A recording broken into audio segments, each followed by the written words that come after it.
In the dark heart of the city, a legend is whispered in fear and awe. His name Diabolik. Not a mere thief, not a simple criminal, but a phantom who bends the laws of nature and man. Where others see walls, he sees doors. Where others see security, he sees opportunity. For years, his name has haunted headlines, yet no one has truly seen his face. To the world, he is a shadow. To his enemies, he is a nightmare. But tonight, the nightmare takes form. Beneath the shimmering lights of the grand city, a convoy carries the untouchable treasures of a powerful mafia boss. Gold, diamonds, and secrets worth kingdoms ride in armored silence. The mafia believe no one can touch them. They have bought fear, bribed the law, and built fortresses of steel. But for Diabolik, no fortress is unbreakable. From the cliffs above, his silhouette waits. Calm, silent, calculating. With a single glance, he has already dismantled the mafia's pride. Explosives rigged to perfection, escape routes mapped with surgical detail. In the next few minutes, the world will once again whisper his name. And yet, behind that mask of terror lies something more. A mind that is not only cunning but artistic. To Diabolik, theft is not greed.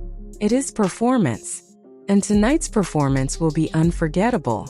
As engines roar and guards scan the shadows, no one realizes that the phantom is already inside their fortress on wheels. With movement sharper than the wind, he strikes. Silence falls. In a matter of breaths, an empire is robbed, and not a single trace is left behind. But this is not merely a story of crime. It is a story of obsession, of love, of a game between hunter and hunted. For every Diabolik, there is an Eva, his mysterious partner, his mirror in darkness. And for every phantom thief, there is a Ginkgo, the relentless inspector who swears the chase will never end. The heist ends as swiftly as it begins. By the time the mafia realize the jewels are gone, Diabolik has already vanished into the night. Panic spreads like fire. The boss, enraged, swears revenge. His power is not only in wealth, but in the fear he commands. And now that fear is broken. Diabolik has humiliated him before his own men, and such humiliation cannot go unanswered. Meanwhile, the city trembles under the weight of the legend. Every citizen knows his name. Some whisper it with admiration, others with terror. But for Inspector Ginkgo, it is neither. For him, Diabolik is not a myth, not a phantom, but a man who can be caught, if only he can be cornered. Ginkgo has studied him for years. His patterns, his disguises, his impossible escapes. Each time Diabolik slips through his fingers, the inspector's obsession only grows stronger. But Diabolik is never alone. By his side is Eva Kant, more than an accomplice, more than a lover. She is his equal in cunning, his partner in every daring scheme. Where Diabolik sees the impossible, Eva turns it into reality. Together they are not just thieves, but a force that bends destiny itself. Tonight, as they retreat into the shadows of their hidden lair, Diabolik and Eva know the game is changing. The mafia hunts them with rage, the police with law, and both forces now converge on a single purpose: to end the reign of the phantom thief. Yet Diabolik smiles beneath his mask. For him, every hunt is merely another performance. And as long as the world chases him, his legend only grows. In the labyrinth of his underground hideout, Diabolik and Eva stand before the trophies of their past triumphs.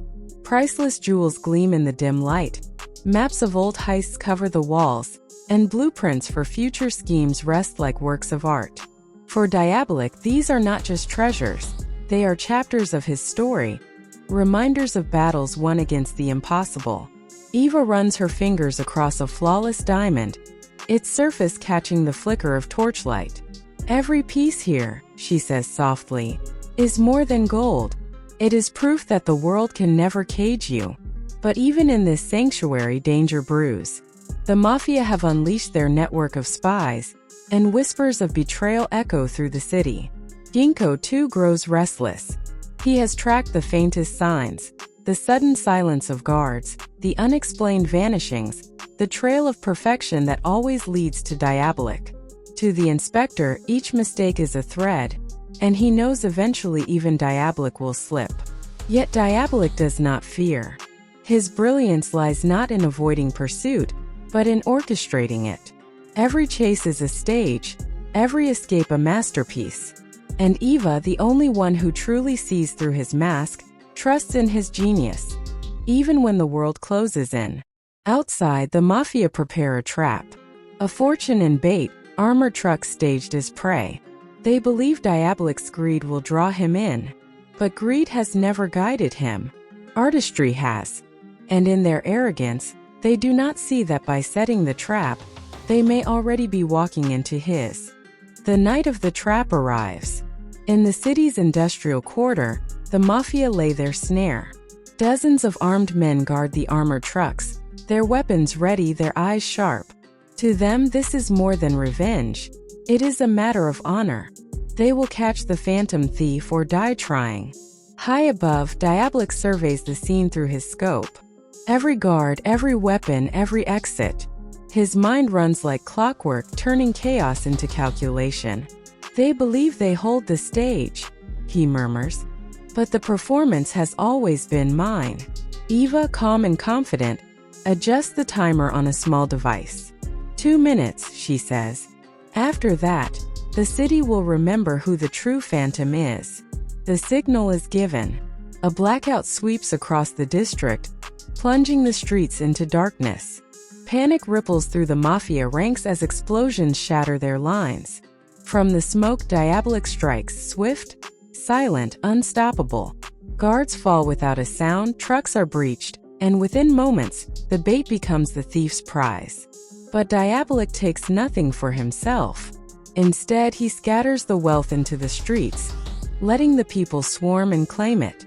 The Mafia's empire crumbles, not from a single theft, but from the humiliation of losing everything to both thief and crowd.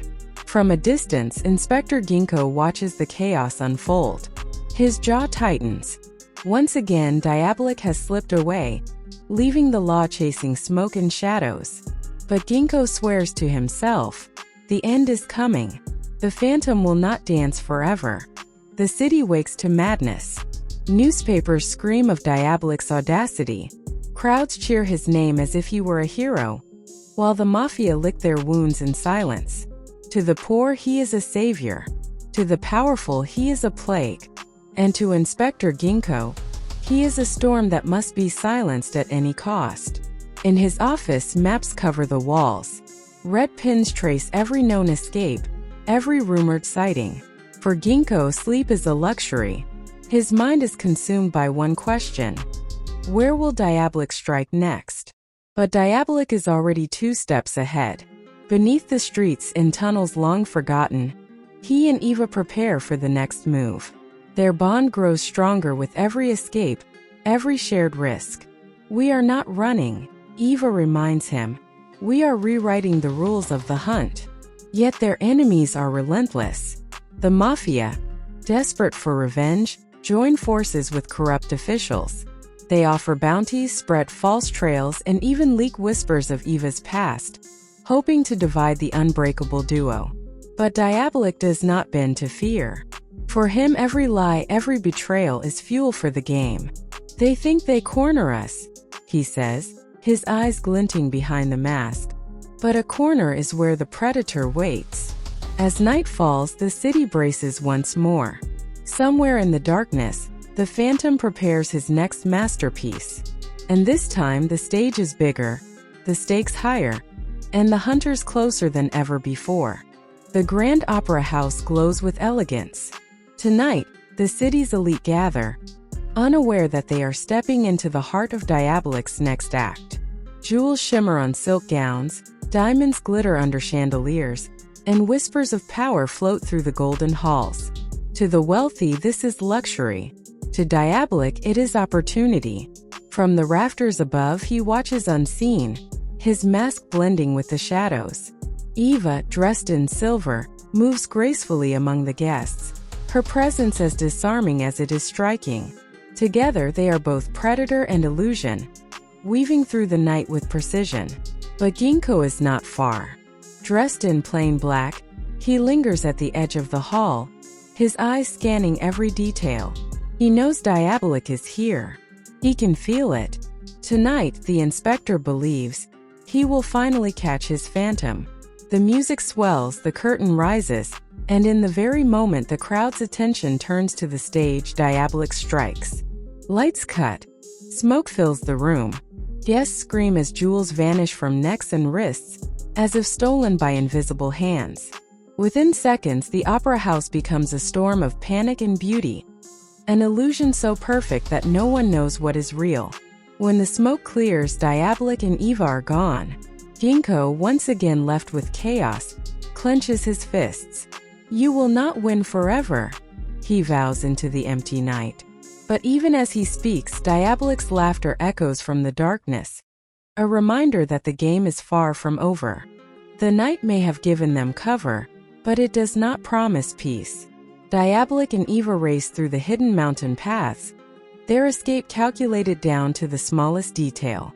Yet, in the distance, the sound of police sirens echoes like a predator closing in. Inspector Ginkgo has anticipated this route. 4 years he has studied Diabolik, his habits, his brilliance, even his weaknesses. And tonight, he believes the chase will finally end. From a vantage point above the valley, Ginkgo's men block every road and passage. Searchlights pierce the darkness, drones sweep the air, and radio chatter fills the night with relentless pursuit. "This time, Diabolik," Ginkgo mutters, adjusting his coat against the wind, "you will not escape me." But Diabolik is never predictable. What seems like desperation is often his greatest illusion.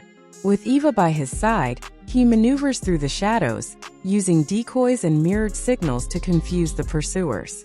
Every trap Ginkgo lays is answered with a counter, every blockade with an escape route.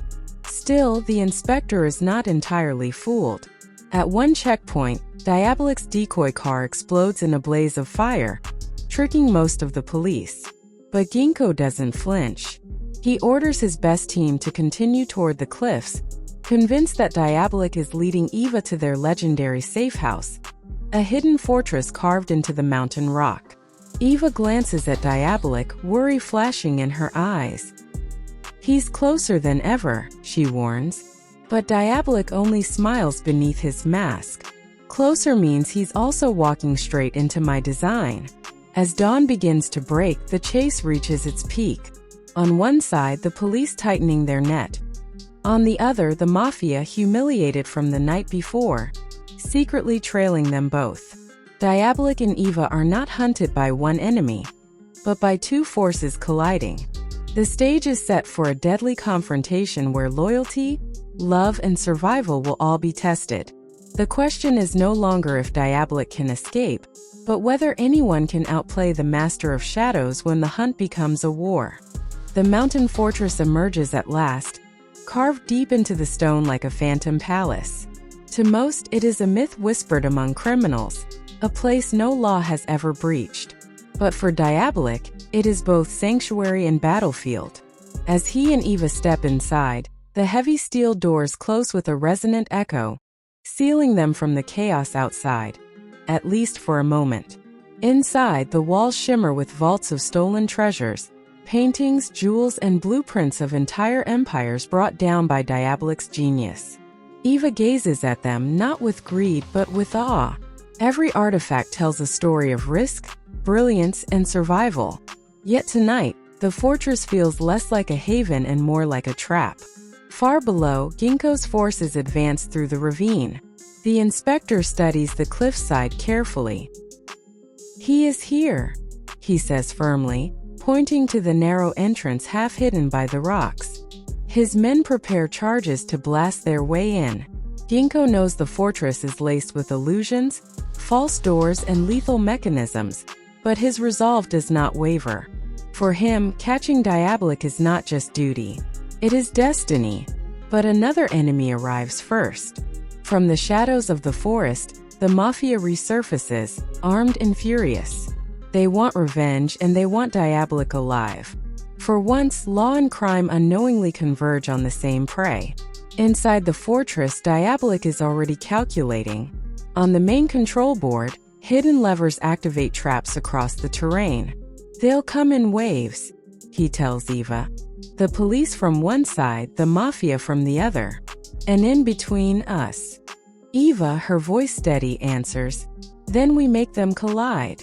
As night turns to dawn, the valley becomes a stage for chaos. Explosions thunder, sirens blare, and gunfire cracks through the mountain air.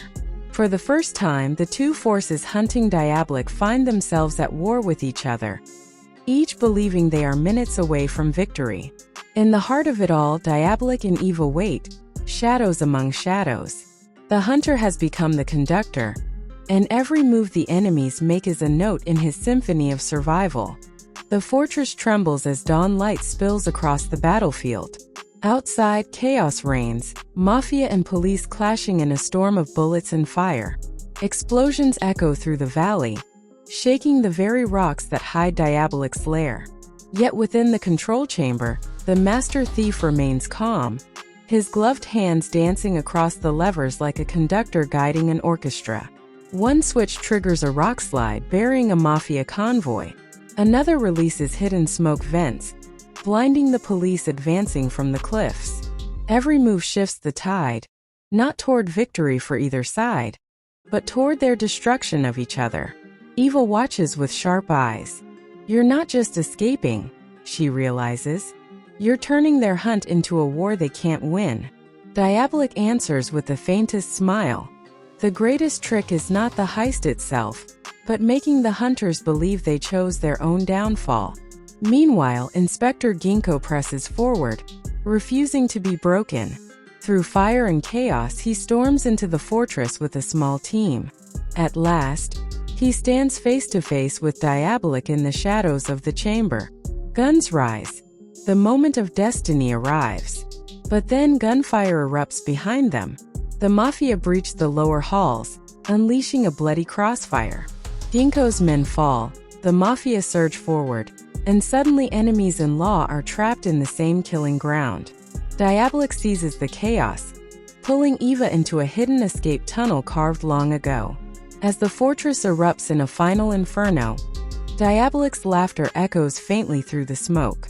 The mafia are broken. The police retreat in shambles. And Inspector Ginkgo, battered yet alive, stands among the ruins staring at the flames. He knows the truth. He has not caught Diabolic tonight. But neither has Diabolic truly escaped him. Their game is endless. Far away under the rising sun, a sleek black car speeds into the horizon. Eva leans against Diabolic, relief in her eyes. He drives without fear, his mask reflecting the light of a new day. For the world, he is a thief. For his enemies, a phantom. But for those who understand, Diabolic is something more. An artist of survival. A master of shadows, forever untouchable.